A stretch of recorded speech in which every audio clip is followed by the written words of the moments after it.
way before that, I did actually play rugby in the streets between friends, where you find a plastic bottle, put in paper, then you just chuck it around. That is how everything started. And then eventually we started playing in primary school, and from primary school to high school, and then obviously starting to play professional. That's amazing. Those kids that play with you on the street then were watching you on TV for a decade, you know? I think that's such a special and you story. know what? Some of them were much better rugby players than me, you know? So yeah. I was just fortunate enough to get opportunity. I was at the right place, in the right area to get opportunity, and then they missed out on the opportunity. Hi, I'm Cecil Afrika, and this is the only time I run the Dallen like a park car.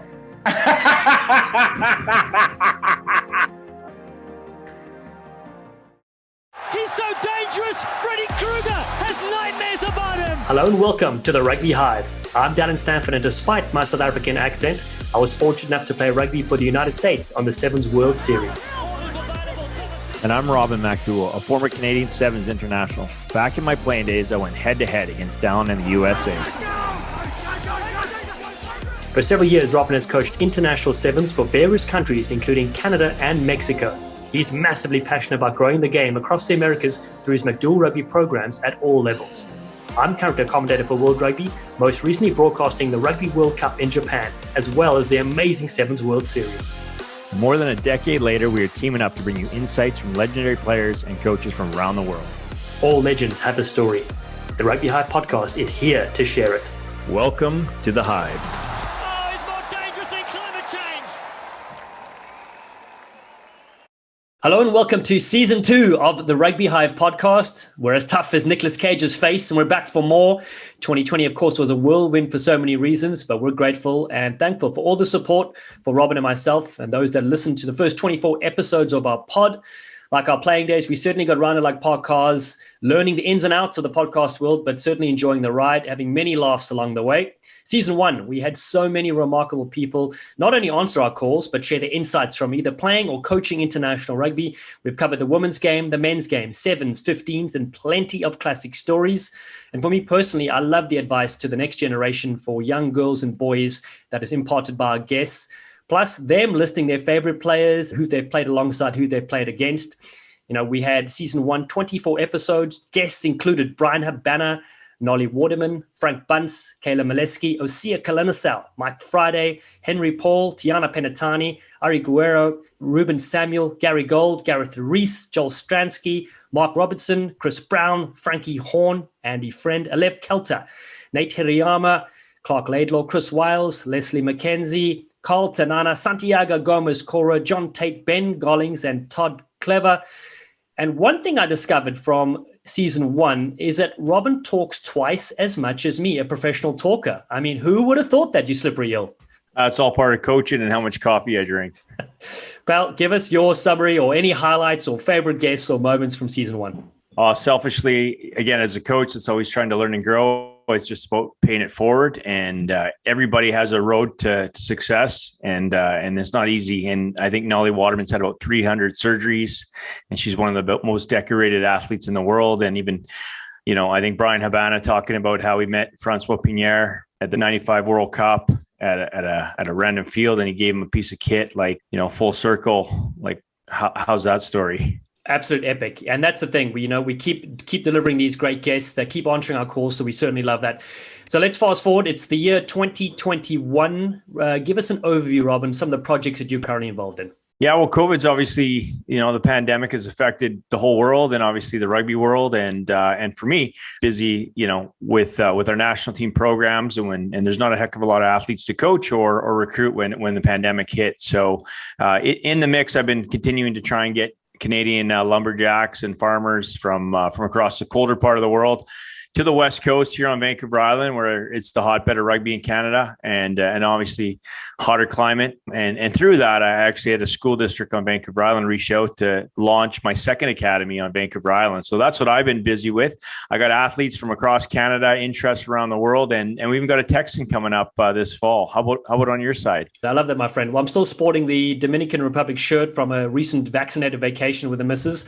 But yeah, it's been really good for, you know, rugby here in the US opening up. And I know Canada has struggled initially, and that's why the Toronto Arrows are now based here in the US, one of the 12 sides playing Major League Rugby. So being involved, broadcasting that, commentating that, almost every weekend. New structure because of COVID and also because of, financial restrictions. They've done a remote model. So we fly either into a studio in Austin, Texas, or into Indianapolis, all the games remotely. So that's been a challenge. One, because you're calling a game from a small screen as opposed to being there live and seeing the greater picture. But the bonus is that you can call more games in a weekend and less travel, which I think has been great. So outside of that, I've been working with the New England Free Jacks since October 2020 on content creation, doing a little coach's corner with Coach Ryan Martin, interviewing the players, getting some more things online there. And then lastly, consulting for Friends of British Council. And that's a partnership with Premiership Rugby, where we take coaches from the US and will be Canada as well for remarkable coach education experience. And because of restrictions due to getting in access to the players, we'll postpone the trip to 2022. So we'll be taking the next group there. And hopefully, Robin, you'll be on that trip with us.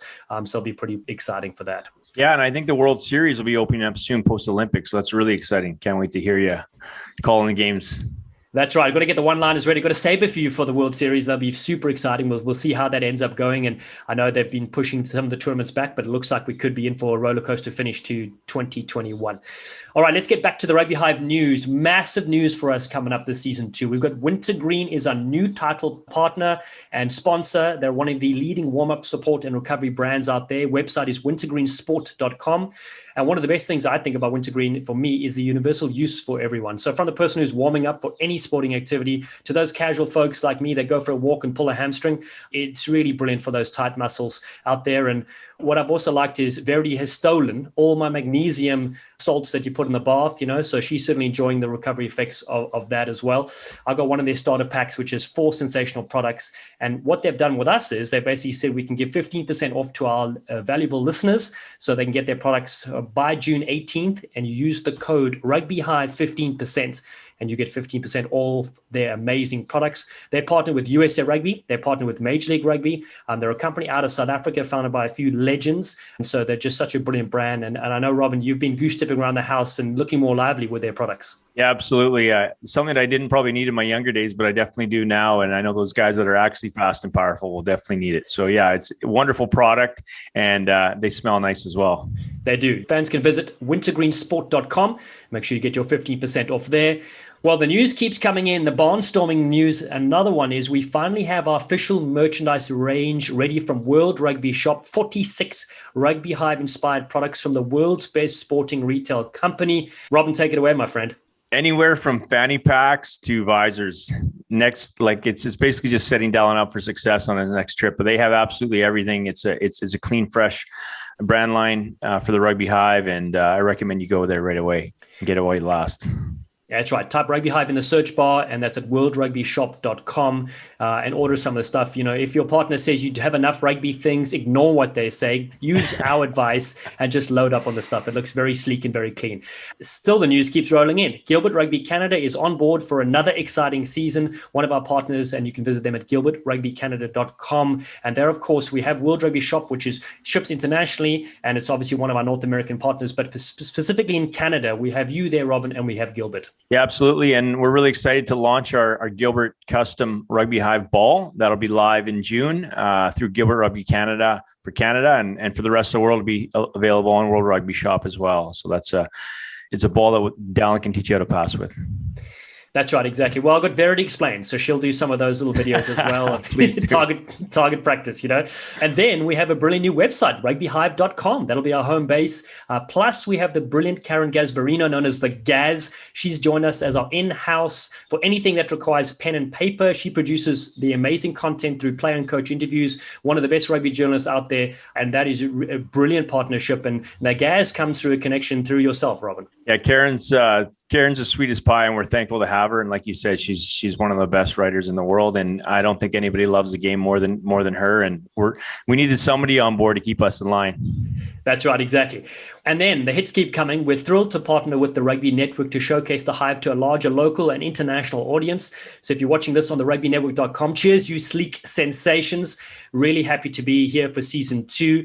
And you can catch us at Rugby Hive on Twitter and Facebook, at My Rugby Hive on Instagram, and of course our website, rugbyhive.com. It's time now for episode number 25, our first of season 2. Season 2 kicking off for the Rugby Hive podcast, and we start with a South African legend, the player of the year for World Rugby on the 7 Series, a Blitzboks legend from South Africa who carries a brilliant name as well. Cecil Afrika, welcome to the pod, my friend.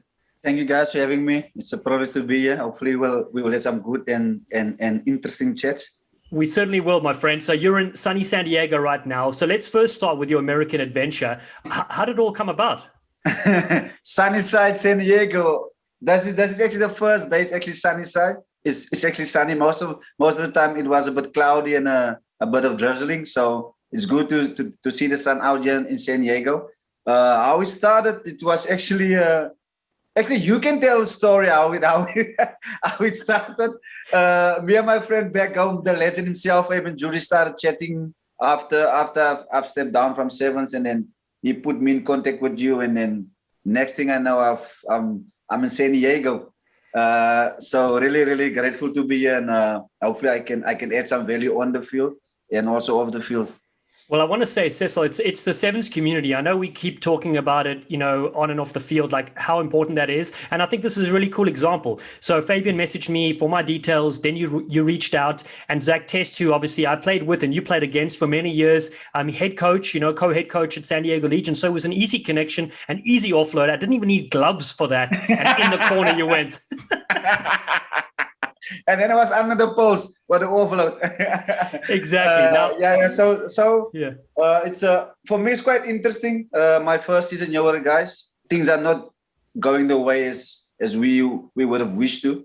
Obviously a lot of the disruptive with COVID and the planning and the preparation and stuff like that. But we're getting there slowly but surely, and a couple of injuries and stuff like that. But hopefully as the season goes on, we will get into our strides. But so far, so good. Enjoying my time in San Diego. I've been surfing every second day, catching a couple of waves. But yeah, now actually I'm lying. I'm making a joke. That's not me. That is Joe Peterson and Dean. Mia. Those guys are the surfers. I'm just the guy just there cheering up to go and catching a couple of waves. Well, if you're like me, Cecil, you're on the shallow end of the pool. Whenever we're doing laps or stuff like that, I love the water coming from Cape Town, but just wasn't very good in it. Precisely, stay away from it. I'm on the ground where I'm in control, not in the water where the water is in control. So I like to be in control. Well, being born and raised on Vancouver Island here on the just north of you, Cecil. Grew up on the water since I was like 5 days old. So in my first time I went to South Africa, we played in George. All the boys, so there's some of us that are from the West Coast, from the ocean. The rest of them are from, the middle of Canada where there's no ocean. So we go to those beautiful beaches outside of Wilderness, and all these Canadian boys, white and pasty, because they haven't seen the sun all winter, go running like deep into the waves, like shark infested waters, and rollers for miles and miles and miles. And they're all making fun of me like, why aren't you coming in, Islander? Like, why aren't you coming in? They're making fun of me. And I'm like, when the guy from the ocean doesn't run into those swells, there's a reason. There's a reason why. Yeah. So like our head coach, Doug Tate at the time, and myself, we're just like hanging out like in the shallow stuff. And all these like guys from the prairies in Ontario are just swimming out to the open ocean. I'm like, bye-bye. Talk about a beautiful part of the world. We're really interested for our viewers. We have a large, obviously, North American base. Dallen obviously covers the U.S. and I'm a Canadian. We got a strong listener base, but everybody's got eyes on the MLR right now. And how would you rate playing in the MLR versus playing 15s in South Africa? And maybe you can touch on after what's it like playing with some other South Africans on this side. It's quite different compared to back home in South Africa. Obviously, where we South Africans, we play rugby from a young age, so we technically a bit better. But the guys, obviously, I've spoken to the guys about how was it last season and compared to this season. This season is much more physical than last season. So I would say the physicality is up there, but the intensity is not as high as maybe Pro Rugby or Currie Cup. But the physicality is up there. But I believe to 3 years from now, then the MLR will be a force to be reckoned with, because what the reinforcements, guys coming in, sharing their knowledge and speeding up the process, and it's really good to play with the guys like Joe Peterson, Bjorn Mason, guys I've never played with, and it's quite easily how we find each other. I guess it's easier because we more or less understand the game because of the type of style that we want to play, running type of game. So it's quite easier to connect and interact with each other. So yeah, it's quite good. Joe is actually a massive influence in the way we want to play. He's got massive knowledge, and sharing with us. It's a real privilege to play alongside him and Bjorn Besson. And then, Cecil, I want to touch on then, let's go all the way back, to your childhood, in South Africa. Tell us a bit about when you were younger, growing up, and outside of rugby, what kind of sports did you get up? In the township where I grew up, called Missionville in Port Elizabeth, if it was soccer season, then we'll play soccer. If it was cricket season, we'll play cricket. If it was rugby season, we will play rugby. So it will be like this street against that street, and that is how I actually fall in love with rugby, and it was very competitive. So that is where the love for rugby started at a young age, because I got exposed to it like on a daily basis everywhere. If there's an open patch of grass or ground, you'll see a couple of kids playing 3-on-3, 4-on-4, 2-on-2, 1-on-1, and that is how I've fallen in love with the game. And still today, when I go back home and then the guys are playing, and then ask me, "Still, do you want to play?" I'm like, "No, guys, I don't want to play with you guys. You guys are going to make me look bad, And that is how I've got exposed to rugby. And rugby was more like an escape for me, because of there was a form where I can like express myself, because I started a lot and I was quite shy to interact with the people. But when I played rugby, that was like just me, just like freeing myself, where I can just say yes, no, pause, Then I don't have to make conversation, because I was so shy, because I'm stuttering, because where I grew up, the guys like to make fun of you, whether you've got a big head or something funny. But that also teaches you to, when you're adult, just to push through, subconsciously. That really helps you to become a strong person at the end of the day. And can you go back? Do you remember your first rugby game you ever played, and where was it? My first rugby game is at primary school. I was 12 years old, I remember, because the school that I went to, we will train, but we will never have competition to play against, because our school wasn't as popular, or there wasn't schools that really wanted to play against us, because our school wasn't as popular or wasn't known as rugby. And then, but we used to train like every single year, but we never play a game. But in 2000, yes, it was my first rugby game for my primary school, and I actually scored a hat-trick in that game, which were quite funny. And and that is where everything started. But way before that, I did actually play rugby in the streets between friends, where you find a plastic bottle, put in paper, then you just chuck it around. That is how everything started. And then eventually we started playing in primary school, and from primary school to high school, and then obviously starting to play professional. That's amazing. Those kids that play with you on the street then were watching you on TV for a decade, I think that's such a special and story. Some of them were much better rugby players than me, So yeah. I was just fortunate enough to get opportunity. I was at the right place, in the right area to get opportunity, and then they missed out on the opportunity.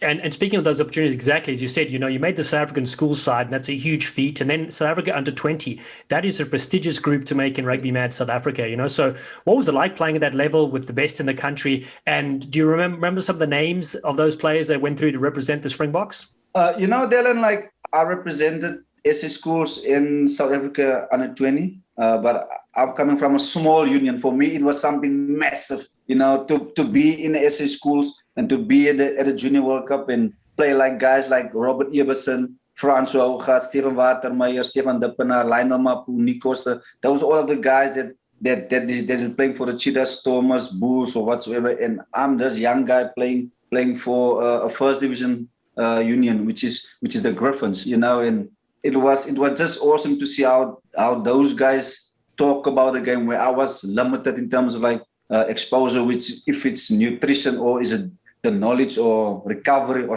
stuff like that. Like, I don't know. I just know I need to go train, go back, go relax, sleep or whatever. Where those guys will do recovery, ice, eat right. And I didn't know that.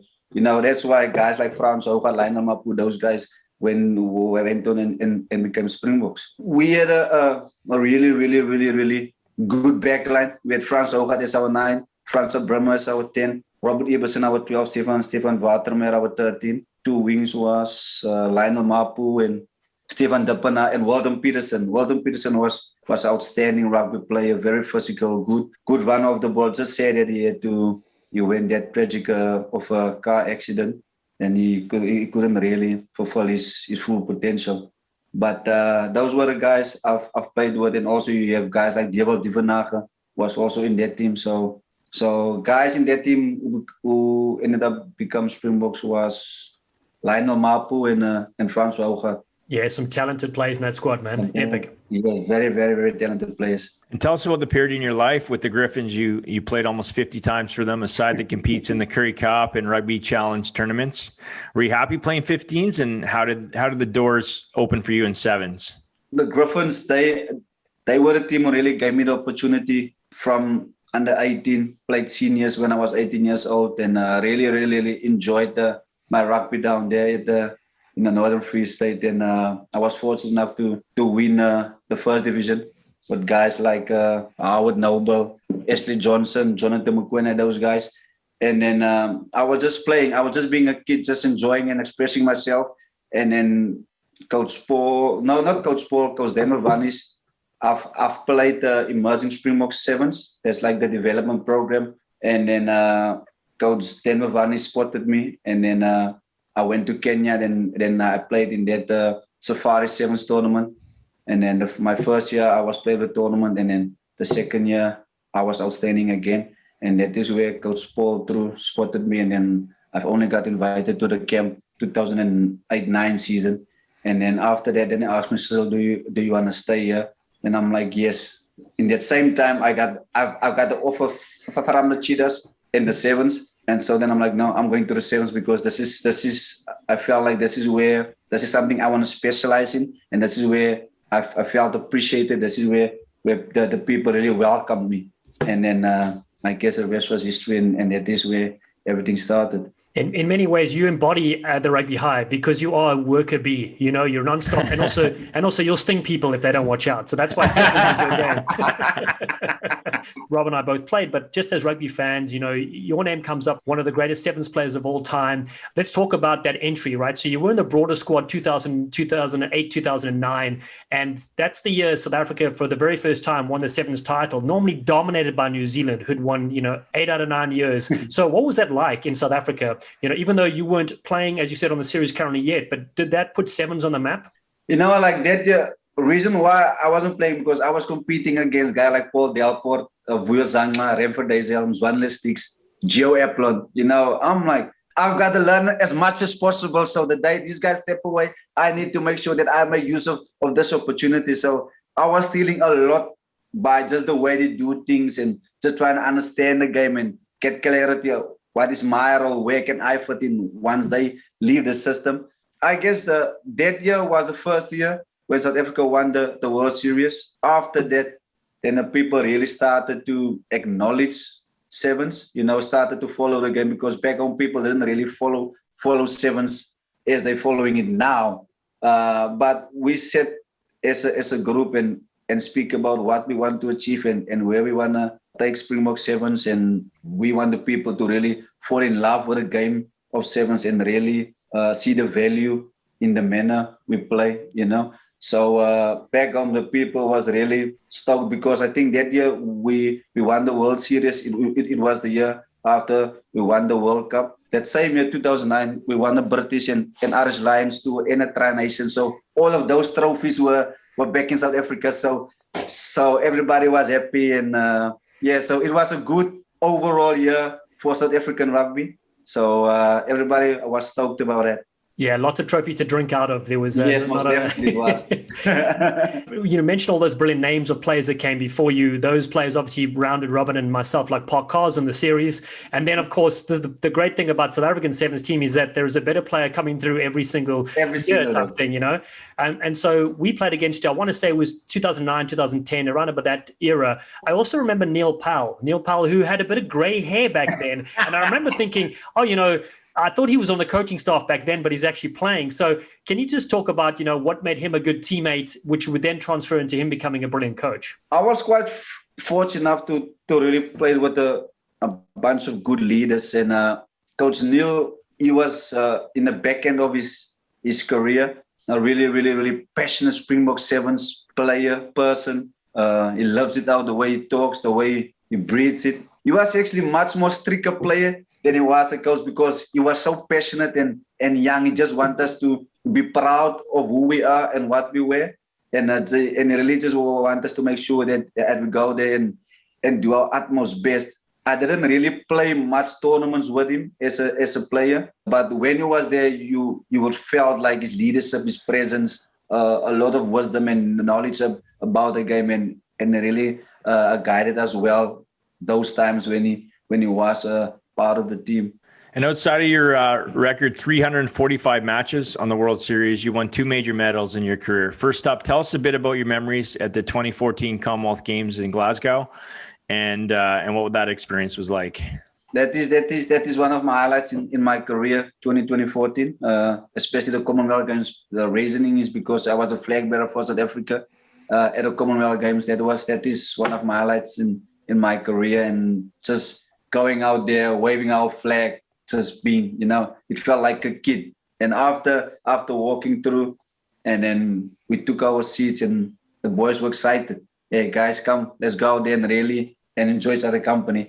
But what in saying that, it was a very, very, very, very rough camp leading up to the tournament. Guys was itching to play. Guys got frustrated with each other because the training was intense. I think Colonel Hendricks and Werner Kok almost had a fight, but Coach Neil had to separate them. And then the one day we were coming from training, and then something happened in a meeting, and then Colonel chirped Frankie, and then Frankie told Colonel, listen, please get out of my way before I hit you. And I knew personally, hey, this is going to be a good week for us as a team, not on the field, just in the manner the guys is so aggressive and want to play that they want to take it out onto each other. And then it really showed out there on the field once we hit the park. The guys were physical. The guys were really working hard for each other. Guys went out there and really dig deep for each other.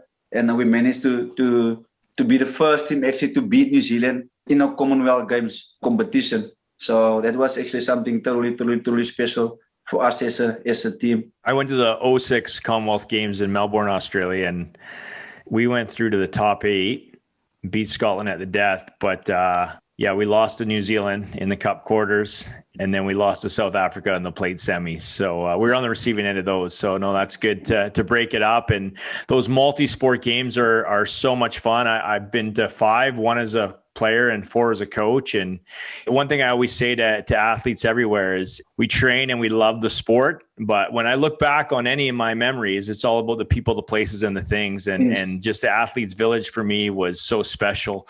As we move ahead to the Rio 2016 Olympic Games, the first time Rugby Sevens debuted, what was that like for you? Man, I don't like to talk about that. I get emotional about that tournament. Rio Olympics was totally special for me. But man, that's like the best of the best under one roof around the world, whether it's tennis, whether it's rugby, whether it's track and field, weightlifting, you know. And you could see the guys who are there who would say, listen, I'm just an Olympian. And then your guys, you will see like these guys are here to medal. Those guys, you don't see them. You only see them when it's competition time. And there's a lot of distractions, you know, and if you're not focused, then you can lose sight of where you want to go as a team, because you go into the dining hall, there's like lots of Coke, Sprites. You can take whatever you want to, you know, and that is stuff that we're not supposed to back home. Now you can go eat at 9, you can go eat at 11, you can go eat at 12, you can go eat at 3. So there's constantly food. So you gotta stand back and say, listen, I'm not here. I want to eat, but I'll only need when I need to, not when I want to. Because those are the stuff that you can lose track of. But in terms of our performance, our preparation was really, really, really, really, really good. We just had a slow start to the tournament. I think we played up Spain first, and then we struggled in that first half, but we managed to come out with a win. And then the second game, we played the Frenchies, and we also beat them. And then we lost our last pool game against Australia, because they had to win us to make sure that they're in a cup quarterfinals, and then they beat us, and then we played them again after that in the quarterfinals, and then we went out to play in the semifinals against Great Britain, and we lost. We had about like five opportunities to make sure we could win that game, and that's the margins. If you only get so much opportunities per game, and if you don't make use of those opportunities, it won't come again, and then you might come out on top, or you might come out at the bottom. And unfortunately, we lost that game 7-5. Then we went out to play Japan in a bronze medal match, and then we were outstanding in that game again. But overall, I've never, since we lost that game against Great Britain, I've never watched that game again after that. I don't have the courage to watch that semifinals over again, because I'm gonna cry, because I really know how hard we really worked in to get to that opportunity, to make sure that we give ourselves a best opportunity to come out with a gold medal. We as a team, we had our opportunities, but we couldn't capitalize on those opportunities. But hopefully this year we'll have another opportunity and can come back with a gold medal. And Cecil, sevens is such a tricky one, as we know. I mean, a score of 7-5, it's so tight. You had opportunities, could have gone either way type thing.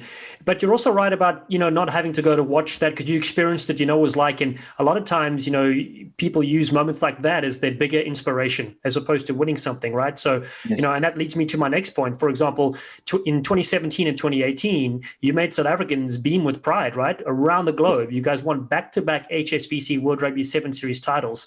What would you consider, your success in those 2 years compared to previous seasons with the Blitzboks side? I would say it's just that our depth of our squad and the continuity within our squad. And I also believe we paid our school fees before, where there were 3 seasons where we came second consecutively. We finished second every single time, but we were in the lead, and in the back end of the World Series, then we'll fall short. So then we were just trying to figure out why we will stay. Sometimes we will have a good start, and then in the middle of the season we will we will be bad, and then at the end we will be outstanding, and then the next season we have a bad start, but then at the end of the season we will be outstanding. So I guess it's us understanding where we are as men, where we are as individuals, and what's going to take for us to make sure that we are successful. And obviously, our coaching staff is outstanding. Coach Neil, Alan Temple-Jones that time, Hugh Everson, Ramford Dazel, those guys back on staff really helped us to make sure that we could go out there and make sure that we make each other proud and our country proud, because we want the people to, when they look at us, when we play, we want to give them hope and inspiration in the manner we play. So that is what we stand for, and hopefully we did that over these years, and hopefully we will continue to do that as Springbok Sevens. So I believe it was really working hard for each other and be hard on each other to understand it's not about you being negative towards me. It's about making sure that we as a system be successful. Say, Cecil, hey, that's a bad kick. Like Carl Brown will tell me, hey, Cecil, that's a bad kick, man. You don't give me opportunity to contest, then I don't get upset. I understand what he's trying to do. I want to get the best out of him, and he needs to make sure that I give him the best, so that I can get the best version out of Carl Brown. It's also understanding your teammates' strengths and weaknesses. For argument's sake, we will have a scrum. Normally, when Carl is okay, he'll tell me, Cecil, I'll go clean. Then you will take 9, because he knew he was a better cleaner than me, and I'm a better passer than him. Not that he can't pass, it's just that I can clean, but just that he's better in it than me.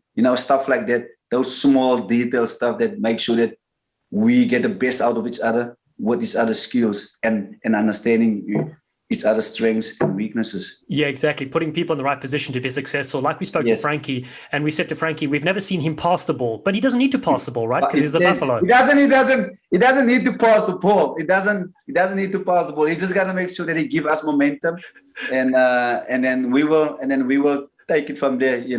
Yeah, but I guess also over these years, Frankie also needed to adjust his game, because everybody knew when Frankie get the ball, he's going to carry it, and then they were sending 2-3 guys and just smash it. And then Frankie took ownership and work on his footwork just to make sure he's getting a half tackle and make sure he gets an offload away, just to not to be one-dimensional, but just to manipulate the defenders to make sure that he can last his career the way he did eventually. Now, we have to put you on the spot. I know these are the questions you've been dreading, because, to list any players means you leave out other players. But again, this is just for fun. This is not going to be published. So I want to ask you, South Africans who you've played alongside over the years, which 7 make your all-time dream team? What's the criteria? So in your 10 years or 11 years that you played on the series, it's your criteria, your favorite players. Does there have to be 7? Can it be more than 7? Yes, it can be more than 7. You can mention more than 7. So just a group of players that you enjoyed playing alongside. And if you name every single player you played with, that won't count. Man, you're putting me on the spot right here. Can I name 12 guys? Yes, absolutely. Sure. Let me see you forwards. I must think nicely now. I was fortunate enough to play with guys like Kumpombe Yozo. I've only played a season with him, and there was a tough season for us back in 2009-10. So I didn't really got opportunity to, how can I put this now, to see the best of play with Kumpombe Yozo when he was at his best, because there were a couple of tournaments he was out. So I've played about 6 tournaments with him. That's why I asked what's the criteria, and then there were guys I played with like 2 tournaments, and those guys were outstanding, So let me say Chris Dry, Tamagaba, Kyle Brown, Philip Snyman, Frankie Owen. If I have to go to the backs, Branko de Prea, sweeper, is a solid sweeper. Airways is very low, when it comes to defense, outstanding defender, a great kicker, outstanding rugby player. And I moved to centers. You're skipping fly halves because that's where you are. No, I'm not selecting myself. I'm stepping away.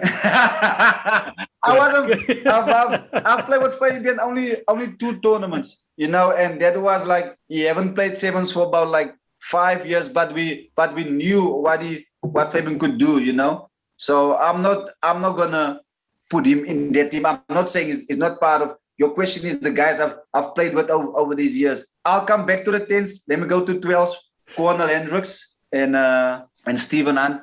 My favorite winger that I've played with was Sampi Mastery, just because he was a better rugby player than Ciabello at that time, because Ciabello was a late developer. Ciabello only really played rugby when he was about like 18, 19 years old. Sampi Mastery was a great finisher. He knew how to play with his speed and a good rugby IQ than Sampi and Ciabello. And then number 10, Umzwanele Sticks. There it is, Stick. Yes. Oh my God, what a legend! Robin and I were talking before this call about Stick's amazing drop kick during, off the line-out steal. Just in Dubai against Fiji. Exactly, against Fiji. Yeah, unbelievable player. Kick the convert in extra time to go through to overtime, and then the Blitzboks steal the line out. 1 pass, 2 pass, and just nails a 47-meter drop goal. Right through the middle. And then they beat England in the finals. And I was watching in Canada. It was probably like 4 a.m. And I had my uncle visiting from the West Coast. And he was in the room next door. I was screaming at the top of my lungs. He thought there was a fire or something. I was just losing my mind watching that kick. It was the best. And now to put you even more on the spot, of course, because you've played against so many legends from 2009 to 2020. Your all-time dream team, these are players you've played against. Okay, so no one on your side can be selected. You can give me as many names or as few names as you want, but I would like to hear from you who you thought are respected most from the opposition. No Springboks, no Blitzboks. No Blitzboks. That's unfair. Number one, Damu, who played for England. Sure, that man was lethal. Like physical, tall, strong, good footwork. Area skills was outstanding. And I would go with alle 40 Fauseliever. Oh man, that back in 2010, that man was destroying everybody. Then I'll go with Mr. Consistent from New Zealand, Tom Mickelson. When it comes to nines, it's the guys I've played against: Wally Mai, Tomasi Kama, Tom Mitchell, Jerry Tuai, James Stannard. Oh man, you put me on the spot. I'll go with Tomasi. With Tomasi Kama, just like the calmness he showed, like under pressure, felt like he had a lot of time on the ball. And when he was on form, then New Zealand was outstanding. If we shut Tomasi Kama down, then New Zealand is shut down. And we said you can't mention our names, so like we took our names out of it, right? Just so we want to clarify. Yes.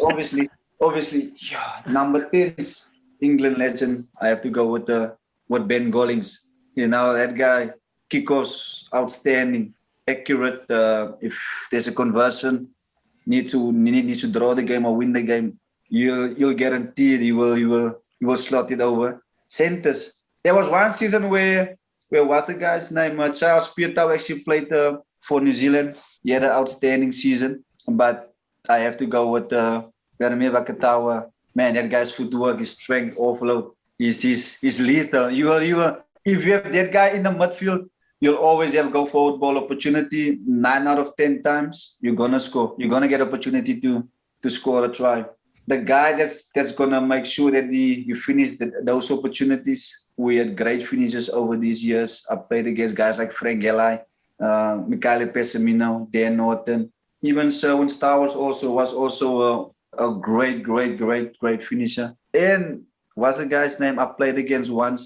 Tom Van Del. That man was lethal. Why do you have to ask these type of No, Cecil, these are brilliant names from all the years, and I have flashbacks when you talk about the fast and levers of the world. Even like Collins and Jera. I'm going with my brother, Collins and Jera. So good. And he's another player that lasted for 10 years. I have to put someone from Africa. If there's no South African, then it has to be Collins and Jera, But man, like even a guy like Perry Baker also, it's amazing to see how that guy have developed since he came on the scene, like how his contact skill, his running skills, his tackle technique, his aerial skills. It's amazing to see how that guy have developed over the years. It's amazing to see. Yeah, I love that team that you put together. What we're going to do is we're going to put all our guests with their top 7, their 7-a-side team. We'll put them down on a little image, and we'll get the fans to vote to see who their favorite side is, because there's so many good names there. I mean, besides Robin getting rounded by most of those players, I could run over by most of them as well. So. Man, there's some names I've even left out there. A guy like Lolo Louis also, that guy was amazing, and a guy like Trevor Reines. Wally Mai was one of my favorite players, or still is. Just the communication of that guy, how he directs the defense and the attack. I just used to sit in a stand and just like look at that guy, how he it's almost like he's a conductor. He just talks for the whole 14 minutes. That man, you just hear his voice, blah, blah, blah, blah, blah, blah, blah, blah, blah. I'm like, man, I need to be like that guy one day, Just to make sure that everybody understand where we're going, what we need to do. It makes everybody's job so much easier.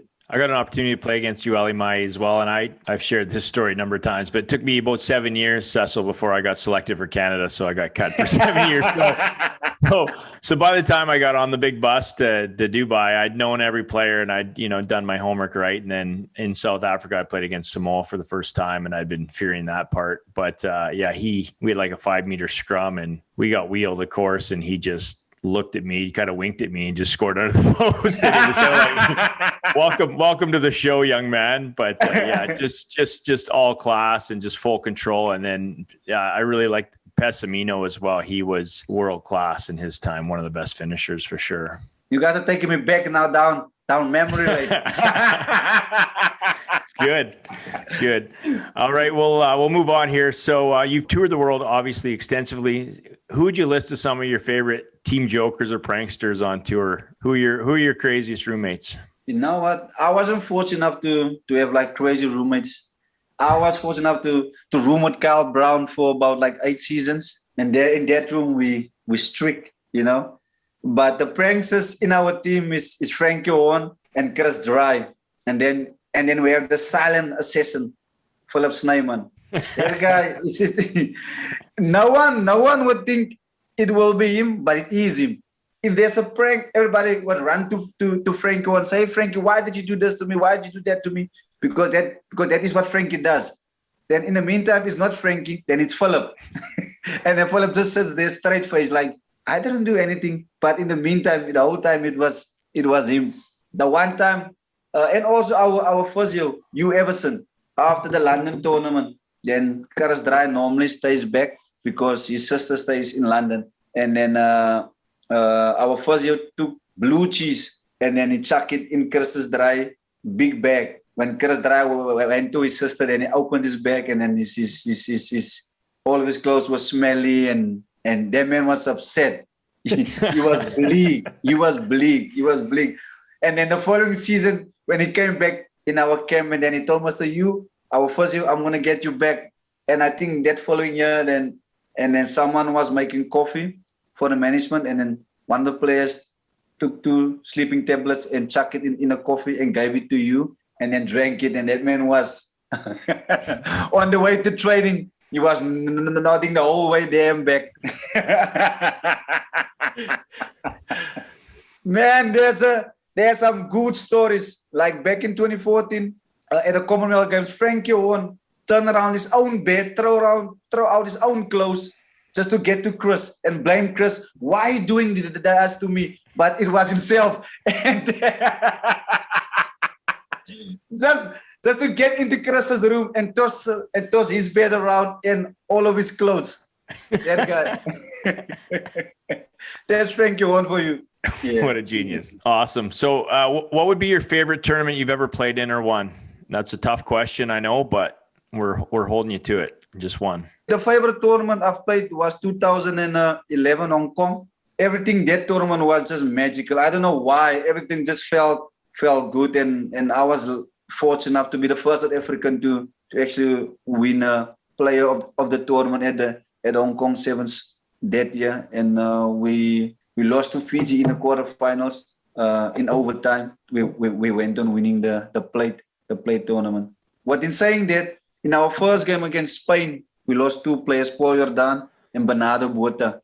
So for the rest of the tournament, we only had 10 players. And that's sevens for you, you know. You just have to bite the bullet. And that is the season where a guy like Chocho Umbavane made his debut, and then he was outstanding.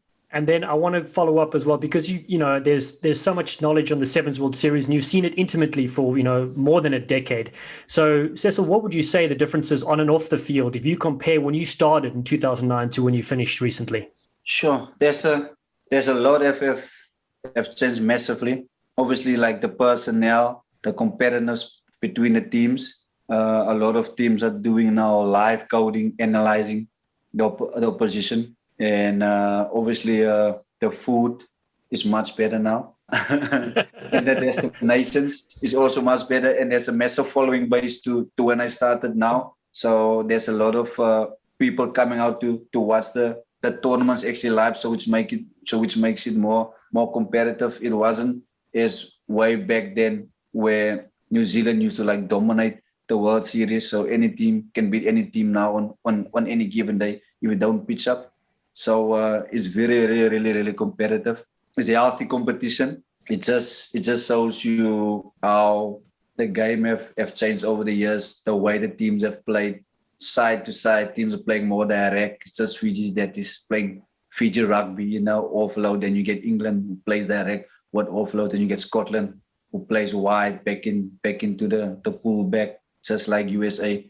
but you can still see like how the game has evolved from way back to now in terms of the strategies. You get teams who've got 4 different ways that they attack against different teams, depending on who you're playing, strategy, defensive wise. Like we've got a different way when we played against New Zealand, got a different way when we played against Australia. We have a different type of style when we play against Fiji defensively and attacking wise, or whether it's Canada or USA or Kenya, because all of them bring something different. So you got to make sure that you take their strength away and expose their weaknesses. Give them A, let they feed off A, and then come next game when you play them again, and you give them B because they think you're gonna do A. So it's a human chess game, because the coaches is trying to outthink the other coaches, and we try and outthink the other players. But yeah, the game have changed in a lot of ways. Even the way the guys eat recovery and stuff like that, where the guys used to go out and get smashed a lot, where some of the guys, they don't really do that anymore because they know their body needs to recover to make sure when they get the next opportunity to play that they on their peak performance. But it's good, obviously, because it's an Olympic sport and everybody wants to be Olympian and win a medal at Olympics, you know. And I believe the game is still gonna grow. You're gonna see 4 years from now, Russia is gonna be back, Germany is gonna be back. Those guys are gonna fight to get a spot on the World Series. Yeah, and you mentioned, all the changes. It's great, for us in North America to see USA so competitive, and that's kind of why Charlie Sheen never made the team, because he was always out on the big night. Yeah, like USA is one of those teams who really understand their strengths and their weaknesses. But in saying that, also is also like the continuity in terms of like team selection and staff, and the guys really understanding the game and understand what they need to do to make sure they can win a tournament, and with that speed outside Perry Baker and Colin Alves, man, it's difficult to stop those guys once they get onto the front foot. So you got to make sure that you shut them down. I think USA is one of the most improved teams on the World Series. 6 years. Some of the factors going from places like South Africa, where it was in George, where I played a few times, now to Cape Town, sold out, to Port Elizabeth. Port Elizabeth was the best one. Yes. I didn't get to go to either, so you would know, but the Cape Town boy here might contest. And then obviously, like as a Canadian, I never would have thought we would have ever hosted a World Series. Like I dreamt about it, but I never would have thought. It's my best venue, eh? That's one of my best venues, Vancouver. Man, like it's just a very, very beautiful city. Just super cold. Great coffee shops. It's the warmest city in Canada as well. Apparently, and I'm like, if this is the warmest city in Canada, then I don't want to go anywhere else. But it's just amazing how much South African supporters is there in Vancouver. It feels like when we play there, we are at home. It's just amazing to see 30,000-40,000 people come out and support Rugby 7. It just shows you how the game have grown over these years, and how people is following Rugby 7s because of the excitement of 7s in general. You're always on the edge, and there's always action. There's always a try going to be scored within the next 50 seconds, and then you get a team like Japan who beats, say, maybe Fiji, or Kenya beats South Africa, or Zimbabwe beat this team, That is what the people is coming to see. And I guess most of the supporters is coming out to have some beers. But still, the stadiums are packed. I was just going to say, like across the road is Rogers Arena, and that's where the Vancouver Canucks NHL team plays. And I saw the Canucks, when I lived in Vancouver, I'd go to the odd game, and it would be, even when it was fairly sold out, it would be boring. Like the Canucks would score, people, they turn on the horns, but it's not really the same thing. And it's an ice hockey culture. But then you go to the Rugby Sevens, and we may not have that rich rugby history, but that culture, just because of the World Series and the culture that comes along with it, and the excitement, like you're saying, the fans are engaged. They may not even, half of them may not even know what's going on, but they know there's something happening. And they know there's something happening. Yeah. There's rugby when there's rugby and beer and fun, people are happy, man. So it's nice to see like different nationalities, not the different cultures come together and just be happy for that weekend, man. It's beautiful to see and truly special to be part of something like that and quite unique. Wonderful. My last question for you, and then Dallen's going to bring it home. But you're a rugby man after my own heart. Being a small guy myself, you were one of the smallest, but definitely one of the deadliest players that's ever played on the World Sevens stage. Thanks, man. What advice would you give to any boys and girls that also are smaller and their teammates that have big dreams? It's understanding your strength, and keep on working on your strengths and understanding what your weaknesses is and trying to improve on those weaknesses and acknowledge it and say, listen, I can't pass to this side, or I am small, so everybody is going to run at me. So what can I do to make sure that I make my tackles? It necessarily doesn't have to be like dominant hits, but if I have 5 tackle attempts, I need to make all 5 of the tackle attempts, so make sure that you understand who you're defending. For argument's sake, if I know I defend a guy like Dan Norton, that man can go around me. He can step me inside. He can chip the ball. So that's too many options. So I gotta make sure that I give him one option where I know a guy like say Andrew Amonde. For argument's sake, I know he's not gonna step. He's gonna come straight. So I'm not saying this is easy, but he only has one option. He's gonna run over me.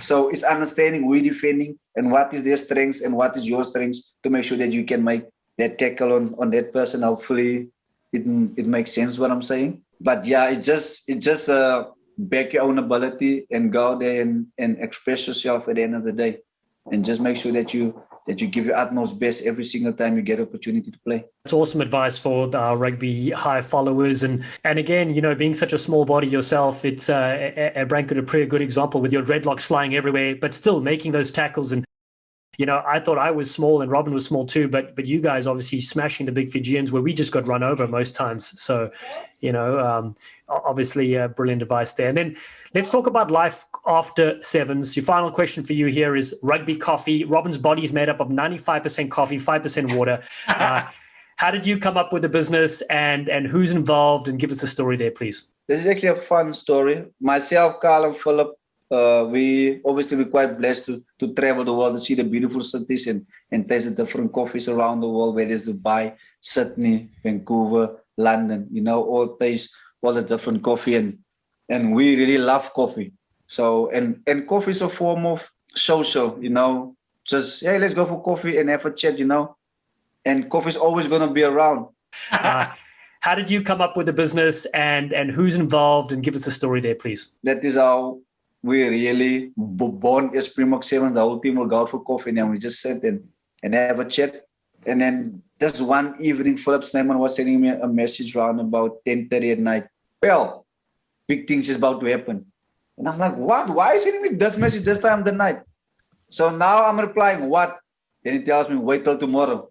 I'm like, Philip, come on, man. You can't do that. You can't do that. He's like, wait till tomorrow. Then I roll around. I'm like, this guy.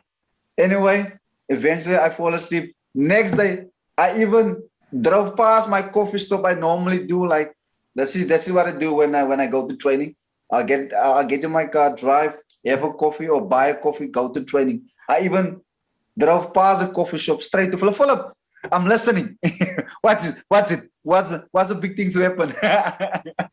Then he said, pal, I met this guy. He's a coffee roaster. He wants to meet us and he knows we love coffee and maybe he wants to roast for us. And then that is how it started. And we joked around about it. And then eventually we asked him to roast for us. And then he roasted and then we tasted it. We had like 5 cuppings before we initially started to settle down on a blend because we wanted everybody to.